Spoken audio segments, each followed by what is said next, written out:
নমস্কাৰ সকলোকে travel study আন এটা ভিডিঅ'লৈ তোমালোকক পুনৰ স্বাগতম জনাইছোঁ। মই ভবা নাছিলোঁ যে তোমালোকে মোক ইমান ৰেছপন্স দিবা। মই যোৱা ক্লাছ 12ৰ এটা ভিডিঅ' এৰিছিলোঁ, তোমালোকে ভিডিঅ'টোত ইমান ৰেছপন্স দিছা যে মই ভবাই নাছিলোঁ যে তোমালোকে ক্লাছ 12ৰ টপিকৰ ওপৰত ইমান ডাউট ফিল কৰি আছা। তোমালোকে যে আগতে মোক জনালাহেঁতেন তেতিয়াহ'লে মই গোটেইবোৰ ডাউট তোমালোকক ক্লিয়াৰ কৰি দিলোহেঁতেন। চ' এতিয়া মই জানি গৈছোঁ, এতিয়া আৰু টেনশ্যনেই ল'ব নালাগে। যোৱাকালি মই মধ্যমাৰ টপিক এটা পঢ়াইছিলোঁ। চ' আজি এটা আয়ত চিত্ৰৰ ওপৰত লৈ আহিছোঁ, যিটো পৰীক্ষাত ক্লাছ 12ত যদি পঢ়ি আছা এইটো ভিডিঅ' চোৱাটো তোমাৰ কাৰণে বহুত দৰকাৰ।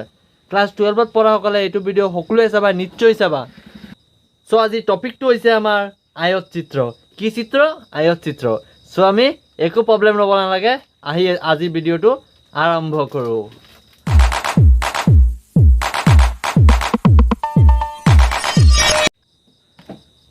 চ' আজি টপিকটো আৰম্ভ কৰোঁ।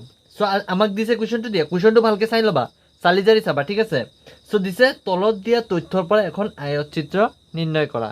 আমাক মেইন কনচেপ্ট কি দিছে? আয়ত চিত্ৰ এখনে নিৰ্ণয় কৰিব লাগে। তোমালোকে যদি এইটো ভিডিঅ' নোচোৱা তেতিয়াহ'লে তোমালোকৰ 8 মাৰ্ক কেঞ্চেল। পৰীক্ষাত 8 বা 10 মাৰ্কৰ এনেকুৱা ধৰণৰ কুৱেশ্যন দেখা যায়, আৰু এডুকেশ্যনত এনেকুৱা ধৰণেই কুৱেশ্যন দিয়ে যিবোৰ ইম্পৰ্টেণ্ট। চ' ঠিক আছে, পৰীক্ষাত কুৱেশ্যনটো কেনেকুৱা ধৰণৰ দিব তোমালোকৰ এইটো প্ৰশ্ন আহিব পাৰে, পৰীক্ষাত কুৱেশ্যনটো কেনেকুৱা ধৰণৰ দিব। চ' অলৰেডি মই স্ক্ৰীণত দেখুৱাই দিছোঁ তোমালোকৰ বা কুৱেশ্যনটো কেনেকুৱা ধৰণৰ পৰীক্ষাত আহিব, ঠিক আছে, তুমি চাই লৈছা। চ' ইয়াতে চোৱা, তোমালোকৰ পৰীক্ষাতখিনি এইখিনিহে দিয়া থাকিব, শ্ৰেণী অন্তৰাল আৰু বাৰম্বাৰতা। শ্ৰেণী অন্তৰাল আৰু বাৰম্বাৰতাহে দিয়া থাকিব। এতিয়া তুমি বুজিব লাগিব, ইয়াত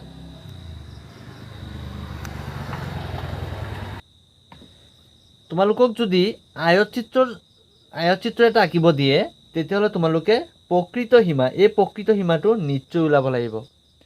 তোমালোকে প্ৰকৃত সীমা যদি নোলোৱা তেতিয়াহ'লে আয়ত চিত্ৰ আঁকিব নোৱাৰিবা। তোমালোকক কুৱেশ্যনখিনি ইমানখিনি দিয়া থাকিব, বা কোনোবা পৰীক্ষাত চাবা প্ৰকৃত সীমাও দিয়া থাকে, তোমালোকক খালি অনলি আয়ত চিত্ৰটো আঁকিব দিয়ে। আৰু কোনোবা এক্সামত বাৰম্বাৰতা আৰু শ্ৰেণী অন্তৰালটো দিয়া থাকিব, কিন্তু প্ৰকৃত সীমা দিয়া নাথাকিব। এইটো ওলাই কিনেহে আমি চিত্ৰখন আঁকিব লাগিব। আজি প্ৰকৃত সীমাৰ পৰা আৰম্ভ কৰি একদম তোমাৰ চিত্ৰ কেনেকৈ অংকন কৰে সেইবোৰ আজি তোমালোকক দেখুৱাম।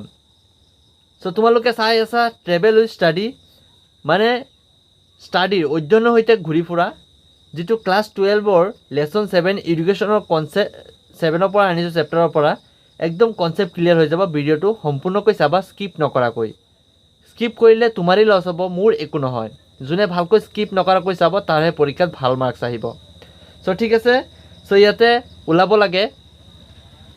এতিয়া তোমালোকৰ মনত এটা প্ৰশ্ন আহিব যে এই প্ৰকৃত সীমাটো আমি কেনেকৈ নিৰ্ণয়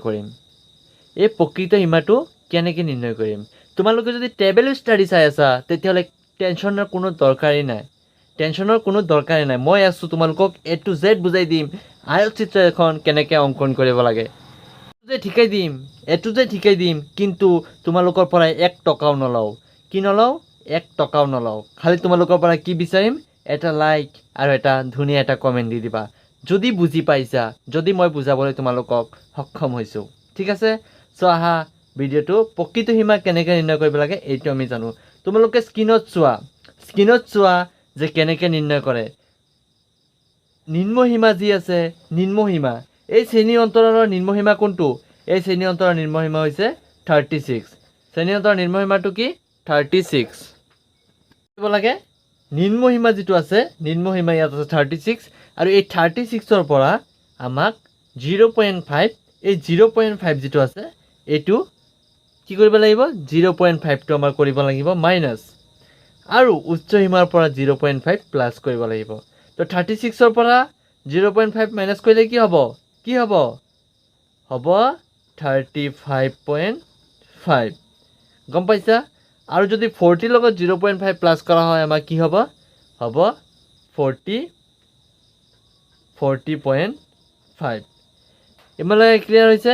কি প্ৰকৃতি আমি কেনেকৈ নিৰ্ণয় কৰোঁ? 36ৰ অৰ্থাৎ নিম্নসীমাৰ পৰা 0.5 মাইনাছ, আৰু নিম্নসীমাৰ লগত মাইনাছ হ'ব, আৰু উচ্চ সীমাৰ লগত প্লাছ হ'ব। নিম্নসীমাৰ লগত কি হ'ব? মাইনাছ।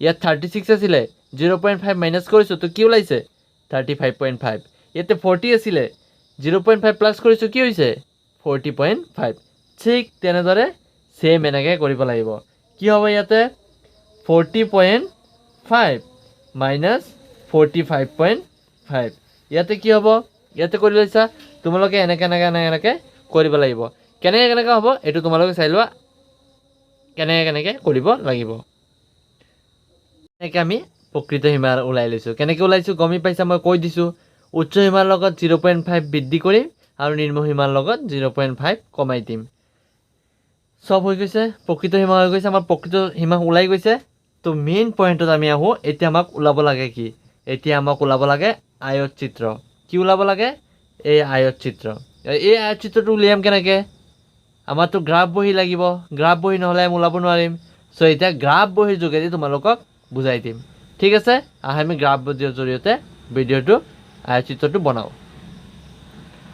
তো আহা আমি গ্ৰাফত আহি গ'লোঁ ঠিক আছে এইটো আমি গ্ৰাফ অংকন কৰিলোঁ গ্ৰাফৰ এইটো চাইডত কি দিছোঁ আমি এইটো চাইড হৈছে y অক্ষাংশ আৰু এইটো চাইডত কি অক্ষাংশ এইটো চাইড হৈছে x অক্ষাংশ এইফালে যি আছে এইবোৰ প্ৰকৃত সীমা আৰু ওপৰৰ কেইটা হৈছে বাৰংবাৰতা চ' তোমালোকৰ লিষ্টটো সন্মুখত ৰাখি থবা এই লিষ্টটো সন্মুখত ৰাখি থবা কোনটো বাৰংবাৰতা হয় আৰু কোনটো প্ৰকৃত সীমা হয় ঠিক আছে এইটো আমাৰ লিষ্ট আছে চ' এই লিষ্টৰ এইখিনি হৈছে আমাৰ শ্ৰেণী অন্তৰাল যাক শ্ৰেণী অন্তৰাল বুলি কোৱা হয় আৰু এইখিনি হৈছে আমাৰ প্ৰকৃত সীমা ঠিক আছে এইখিনি কি আমাৰ প্ৰকৃত সীমা আৰু এইখিনি হৈছে শ্ৰেণী অন্তৰাল চ' তোমালোকে কেনেকৈ প্ৰকৃত সীমাবোৰ গ্ৰাফৰ জৰিয়তে তোমালোকে বুজাই যাবা চ' তোমালোকে চাই যাবা ইয়াতে নিম্ন সীমা যিটো আছে এই নিম্ন সীমাটো তোমালোকে গ্ৰাফত বহুৱাবা নিম্ন সীমাটো কি কৰিবা গ্ৰাফত বহুৱাবা নিম্ন সীমা ইয়াত কিমান আছে 35.5 চ' 35.5 আমি ইয়াত ক'ত বহুৱালোঁ ইয়াতে আমি বহুৱালোঁ 35.5 দেখি পাইছা 35.5 কি আছে 45.5 50 45 ইয়াত 5 কে বাঢ়ি গৈ আছে 5.5 কে বাঢ়ি গৈ আছে চাই আছে প্ৰত্যেকটো ৰিলেশ্যন কিমানকৈ বাঢ়ি গৈছে 5 কে বাঢ়ি গৈছে আৰু এতিয়া এই বাৰংবাৰতাবোৰ 1ৰ পৰা যি 8 লৈকে আছে সেইটো আমি কেনেকৈ কৰিম প্ৰত্যেকটা আৰু তোমালোকে যদি 2 ঘৰকে দিয়া যদি ইয়াতে এটা ঘৰত 10টাকৈ ঘৰ থাকে চ' ইয়াতে চাই লোৱা ভালকৈ ইয়াতে এটাকে একক ধৰা হৈছে ইয়াতে কেইটাকে একক ধৰা হৈছে ইয়াতে এটাকে একক ধৰা হৈছে এক বাঢ়ি গৈছে ঠিক আছে সেইকাৰণে তোমালোকে ইয়াত লিখি দিব লাগিব যে 1 সেন্টিমিটাৰ ইকুৱেল টু 1 একক 1 সেন্টিমিটাৰ ইকুৱেল টু 1 একক কিমান একক y অক্ষ যিটো ইয়াত y অক্ষত আছে চ' y অক্ষত 1 সেন্টিমিটাৰ ইকুৱেল টু কিমান একক আছে 1 সেন্টিমিটাৰ ইকুৱেল টু 1 একক আৰু ইয়াত আছে x অক্ষত 1 সেন্টিমিটাৰ ইকুৱেল টু 5 একক 1 সেন্টিমিটাৰ ইকুৱেল টু 5 একক ইয়াতে চাই লোৱা প্ৰতিটো ঘৰৰ ডিষ্টেঞ্চ 5 কে বাঢ়ি গৈছে 35 30 40 45 0.5 কিন্তু অলৰেডি আছেই লগতে তোমালোকৰ প্ৰকৃত সীমা যিটো আছে 5 কে ৰিলেশ্যন বাঢ়ি গৈ আছে কিমানকৈ বাঢ়ি গৈ আছে 5 কে বাঢ়ি গৈছে সেইকাৰণে আমি কি লিখি দিছোঁ ইয়াতে লিখি দিছোঁ কি ইয়াতে লিখি দিছোঁ 1 সেন্টিমিটাৰ ইকুৱেল টু 5 একক তোমালোকে আয়তচিত্ৰ আঁকিবলৈ হ'লে বা দণ্ডচিত্ৰ আঁকিবলৈ হ'লে এইটো তোমালোকে মাষ্ট বি লিখিবই লাগিব কাৰণ তোমালোকে যদি এইটো নিলিখা তেতিয়াহ'লে তোমাৰ মাৰ্ক কমি যাব হয়তো তোমালোকক শুদ্ধ দিব কিন্তু মাৰ্ক কমি যাব সেইকাৰণে এইটো মাষ্ট বি দিয়া দৰকাৰ ঠিক আছে এইটো তোমালোকে কি কৰিবা মাষ্ট বি দিয়া দৰকাৰ এতিয়া নাপাহৰিবা মাষ্ট বি দিয়া দৰকাৰ চ' ঠিক আছে এতিয়া এইটো কেনেকৈ অংকন কৰিম সেইটো আমাৰ প্ৰথমতে জনাটো দৰকাৰ তেতিয়া আমি প্ৰথমতে ইয়াতে দণ্ডচিত্ৰবোৰ আঁকি লৈছোঁ প্ৰকৃত সীমা দি দিছোঁ 35ৰ পৰা 75.5 লৈকে কিয় লিখিছোঁ কাৰণ আমাৰ প্ৰকৃত সীমা 75.5 লাষ্ট আছে 75.5তকৈ আৰু ওপৰত নাই চ' আমি 75ৰ পৰা দিছোঁ মানে 75.5 লৈকে ৰাখিছোঁ আৰু বাৰংবাৰতা মানে কি ইয়াতে বাৰংবাৰতা 8 লৈকে সৰ্বোচ্চ বাৰংবাৰতা কিয় দিছোঁ 9 লৈকে কিয় দিয়া নাই 10 কিয় দিয়া নাই কাৰণ ইয়াতে চাই লোৱা ইয়াতে সৰ্বোচ্চ বাৰংবাৰতা কি আছে সৰ্বোচ্চ বাৰংবাৰতা আছে 8ৰ ওপৰত আৰু কিবা বেলেগ আছে 8ৰ ওপৰত আৰু কিবা বেলেগ আছে নেকি 8ৰ ওপৰত আৰু কিবা বেলেগ আছে নেকি চোৱা হায়েষ্ট কোনো আছে নেকি চাই লোৱা যদি নাই 8ই থাকিব যদি 8তকৈ বেছি থাকে তেতিয়াহ'লে 8তকৈ বেছি 1 2 3 4 5 6 এনেকৈ বঢ়াই যাবা যদি 8তকৈ কম থাকে তেনেহ'লে কমাই আনিবা ঠিক আছে ইমানখিনি কনফিউজ ক্লিয়াৰ হৈছে চ' এতিয়া আমাক দিছে 35ৰ পৰা 35 তোমালোকে মনত তলৰ পৰা ওপৰলৈ কৰি যাবা কি কৰিবা তলৰ পৰা ওপৰলৈ কৰি যাবা তেতিয়াহলে তোমাক আয়তচিত্ৰ আঁকিবলৈ একদম ইজি হ'ব সো ঠিক আছে আমাক কি দিছে ইয়াতে 35.5 ৰ পৰা 45.5 আমি দণ্ডচিত্ৰত বহাব লাগে আৰু বাৰংবাৰতা দিছে ইয়াৰ কিমান বাৰংবাৰতা দিছে 4 বাৰংবাৰতা কি দিছে 4 দিছে আৰু আমাক কি কৰিব লাগে 35.5 ৰ পৰা 44.5 লৈকে 40.5 লৈকে ইয়াত মানে আয়তচিত্ৰত বহাব লাগে সো ইয়াতে আমি প্ৰথমটো বহাই দিলো এইটো চোৱা তোমালোকে এনেকৈ দণ্ডচিত্ৰবোৰ সৰি আয়তচিত্ৰবোৰ আঁকিবা এনেকৈ আয়তচিত্ৰ আঁকিবা এইটো আমাৰ কি হয় এইটো আমাৰ হয় এটা আয়তচিত্ৰ গ্ৰাফ ব্যৱহাৰ কৰিবা যিমান গ্ৰাফত প্ৰেক্টিস কৰিবা হিমান তোমালোকে সফল হ'ব পাৰিবা সো এতিয়া চাই লোৱা 35 ৰ পৰা 45 আহিছে আকৌ ইয়াৰ লগতে 45 ৰ পৰা 45.5 45 ৰ পৰা 50.5 50.5 ৰ পৰা 55.5 50.5 ৰ পৰা 60.5 60.5 ৰ পৰা 65.5 আৰু এনেকৈ বাঢ়ি গৈছে কি হৈছে বাঢ়ি গৈছে আৰু ওপৰত যে আমি লিখিছো 4 3 6 8 4 কি কিয় লিখিছো আমি বেলেগ কিয় লিখা নাই কাৰণ এইটো 4 ৰ অক্ষাংশত আছে কিয় অক্ষাংশত আছে 4 ৰ অক্ষাংশত আছে এই কাৰণে 4 লিখিছো ইয়াত 3 ৰ অক্ষাংশত আছে কাৰণে আমি 3 লিখিছো ইয়াত 6 ৰ অক্ষাংশত আছে কাৰণে আমি 6 লিখিছো ইয়াত 8 ৰ অক্ষাংশত আছে কাৰণে আমি 8 লিখিছো আৰু ইয়াতে 4 ৰ অক্ষাংশত আছে কাৰণে 4 লিখিছো কিয় আমি 4 বা 8 এনেকাকে লিখিছো বেলেগ কিয় লিখা নাই কাৰণটো